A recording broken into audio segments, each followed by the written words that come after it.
नमस्कार मित्रों।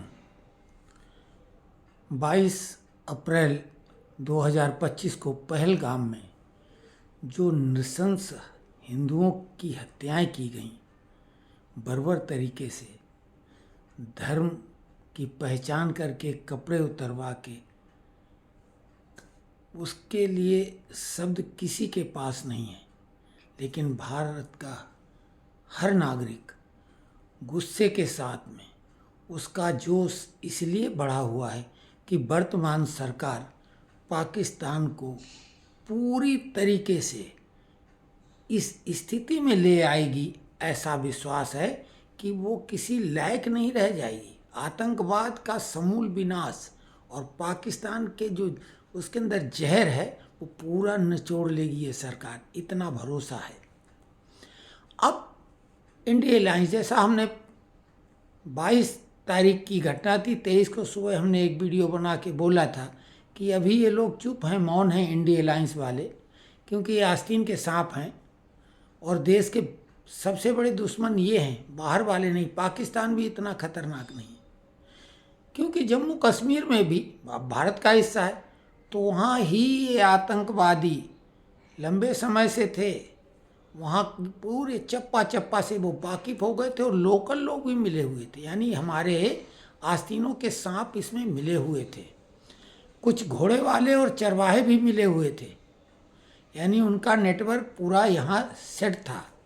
पाकिस्तान के लोग तो थे। पाकिस्तान तो भारत को चाहेगा कि उसको अधिकतम नुकसान पहुँचा सके, लेकिन ये जो गद्दार हैं, और विशेषकर राजनीतिक गद्दार की, अब रोहिंग्या जो हीनियस क्राइम यहाँ करते हैं उनको बाहर भेजने के लिए जब प्रयास किया तो जो है प्रशांत भूषण जैसे वकील पहुँचे, उस सुप्रीम कोर्ट ने रोक लगा दी। 370 अनुच्छेद के बाद जो कश्मीर नर्क से स्वर्ग बनने की ओर अग्रसर तेजी से हो गया था, याद करो जब 370 अनुच्छेद को भारत ने उसके प्रभाव को खत्म किया तो ये इंडिया अलायंस के चट्टे बट्टे कोर्ट पहुँचे थे और संवैधानिक पीठ में टी.वाई. चंद्रचूड़ भी शामिल थे और उन्होंने सितंबर 2024 तक चुनाव कराने के लिए कहा। हालांकि 370 वो नहीं हटाने की बात की, लेकिन चुनाव कराने की बात कर दी।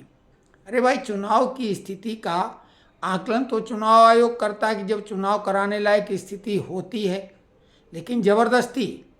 अब इस चुनाव कराने का परिणाम क्या हुआ? चुनाव कराने के बाद में तुरंत उन्होंने पूर्ण राज्य का दर्जा के लिए मारपीट, क्या क्या हंगामा हुआ। और चुनाव के समय आतंकवादियों के जो मंसूबे पस्त हो गए थे उनको हवा मिली। एनसी और कांग्रेस ने मिलके ये कहा था कि हम आतंकवादी जो जेल में बंद, मतलब आतंक के आरोप में, झूठे आरोप में उन्हें बाहर लाएंगे और 1-1 करोड़ रुपए का जो मारे गए हैं उनको मुआवजा देंगे। तो इतने तो हौसले उन्होंने बढ़ाए थे। और जब उनकी सरकार बन गई तो परिणाम क्या हुआ? आपने देखा कि विधानसभा में मारपीट होती है आए दिन। भाजपा वाले संख्या में कम हैं, वो सब एकजुट हो जाते हैं, तो वहाँ पर पनाहगाह बन गया। क्योंकि 1500 लोग जो अरेस्ट किए गए वो तो कश्मीर के ही हैं। ये आतंकी जो हैं लोग, उनको पनाह मिल गई। और अगर आप याद करें, कुछ ही दिन पहले नेशनल कॉन्फ्रेंस जो सत्ताधारी दल है उसके सांसद श्रीनगर के सांसद सैयद रहुल्ला आगा मेहदी जो कि चुने हुए सांसद हैं श्रीनगर से, उन्होंने क्या कहा था? उन्होंने कहा था ये पर्यटन कुछ नहीं है, ये सांस्कृतिक आक्रमण है और अगर इसको नहीं रोका गया तो 1990 जैसा हाल होगा। सीधे उन्होंने ये जो घटना हुई उसके लिए उकसाया। पाकिस्तान के जनरल मुनीर ने जो कहा वो तो चलो दुश्मन देश है, इन्होंने तो संविधान की शपथ ली, ये बाकायदा सांसद हैं। इनकी सांसदी खारिज की जाए, इन्हें पहले तो अरेस्ट किया जाए मेहंदी को, और मेहंदी को जो है कैसे रचती हस्ती है, क्योंकि ये तो इनको भी कोई ठोकर ऐसी लगी नहीं, तो इनको इनकी तबीयत हरी भरी करनी चाहिए और मेहंदी की तरह इन्हें लाल पीला किया जाना चाहिए। इनको जेल के अलावा ये बाहर रहने लायक नहीं है, इनके अंदर जो जहर भरा हुआ है, और उसी का ये परिणति हुई। असीर मुनीर को हम दोषी कैसे कह दें? वो तो दुश्मन है, वो तो कुछ भी कहेगा और करेगा, लेकिन ये भारतीय संसद का एक सदस्य चुना हुआ, संविधान की शपथ लिया हुआ, ये बात कह रहा। फिर लगातार जब अमन शांति भाजपा के प्रयास से, सरकार के प्रयास से वहाँ आई और कोशिश हुई, कश्मीर खुशहाली की ओर बढ़ने लगी, तो उन्हें लगा चुनाव शांतिपूर्वक सब कुछ हो गया, तो इन्होंने एक पैंतरा और खोला कि जगह जगह जो डिप्लॉयमेंट आर्मी का था और जो पुलिस का था उसको इन्होंने पहले कम कराया, फिर धीरे धीरे हटवाना शुरू किया। पहलगाम का वो ये हिस्सा है जहाँ पैदल ही जाया जा सकता है, और वहाँ पर इसे मिनी स्विट्जरलैंड कहते हैं। हम भी कश्मीर गए थे घूमने 2015 में, तो उस समय हालांकि ज़्यादा डर था, अभी बहुत डर खत्म हो गया था, और ये आतंकवादी बिल्कुल पनाहगार इनकी बन चुकी थी कश्मीर, क्योंकि मंत्री संतरी के यहाँ तो नहीं कोई घुसपैठ हो सकती है।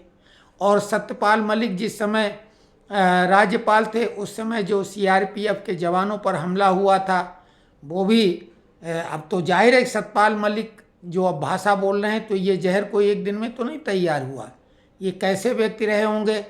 तो कुल मिला के राष्ट्रपति शासन मनोज सिन्हा के नेतृत्व में जब वहाँ अमल में लाया गया राज्यपाल शासन, तो वहाँ की स्थिति एकदम से बदल गई और कश्मीर में अमन शांति स्थापित हो गई थी। लेकिन इन्होंने चालाकी से कि एक घटना तो ये एक ही बार, अब इनकी औकात है क्या उसी स्थान पर ये दोबारा कुछ कर सके? नहीं ना। तो इन्हें ये भी मालूम था कि जो आतंकवादी पाले पोसे गए थे कि घटना इस रूप में अंजाम दी जाए कि लंबे समय तक चर्चा रहे और कश्मीर की अमन शांति एकदम छिन्न भिन्न हो जाए, पर्यटक आने से डरने लगे। वो सफल भी हो गए। और उन्होंने इसके लिए कौन सा दिन चुना?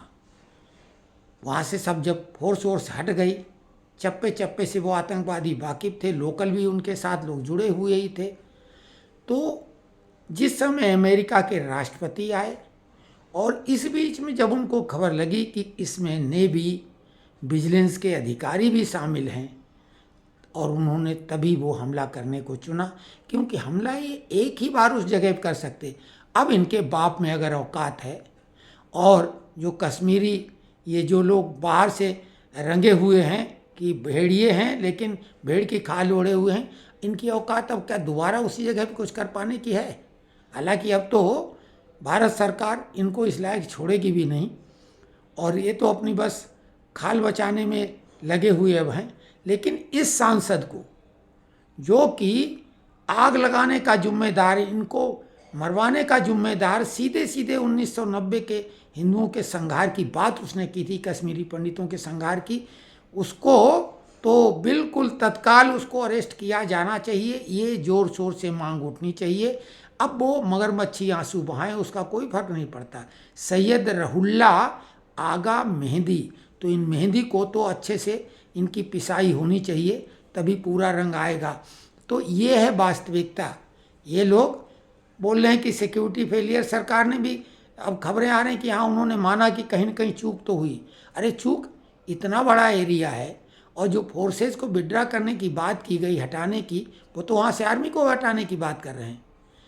तो कुल मिला के ये सुप्रीम कोर्ट और नेशनल कॉन्फ्रेंस का ये मिला जुला, और आतंकवादियों को वहाँ पाल पोस के पूरी तरीके से प्रशिक्षित करके उस जगह से पूरी तरीके से रेकी करा के, और जो वहाँ के घोड़े वाले और भेड़ चराने वाले, वो सब खुल के आ रहा मामला।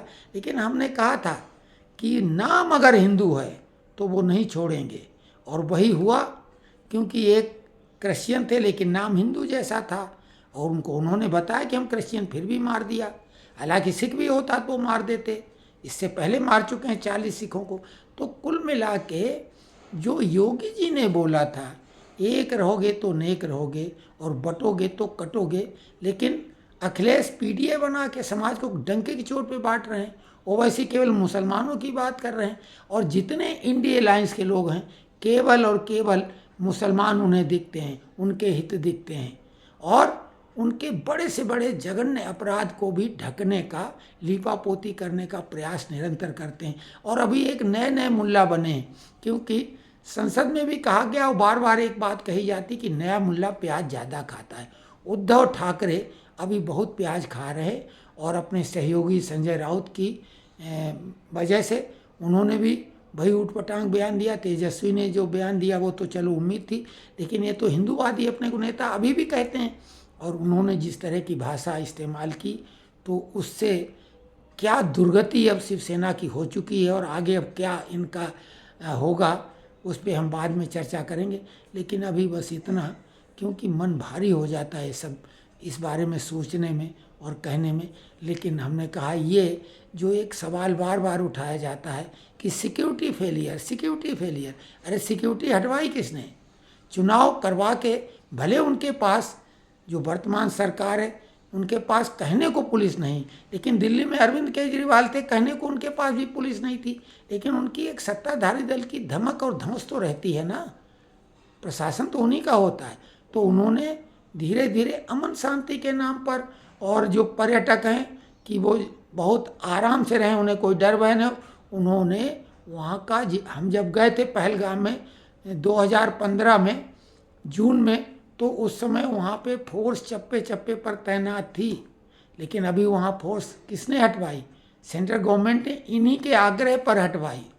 नहीं हटाते तो उसके लिए बबेला ये मचाए हुए थे। तो प्री प्लान वे में सब कुछ हुआ है, लेकिन अब एक एक का हिसाब किया जाना चाहिए। और श्रीनगर के सांसद मेहंदी को तत्काल जेल में डाला जाना चाहिए, ये हम मांग करते हैं। और हमारे तमाम जो जुड़े हुए चैनल के लोग हैं हमारी राय से अपनी राय रखेंगे, कमेंट्स बॉक्स में लिखें, और अपने अपने ढंग से अपने अपने सोशल मीडिया पर इस मुहिम को चलाएं कि इसको तत्काल अरेस्ट किया जाए।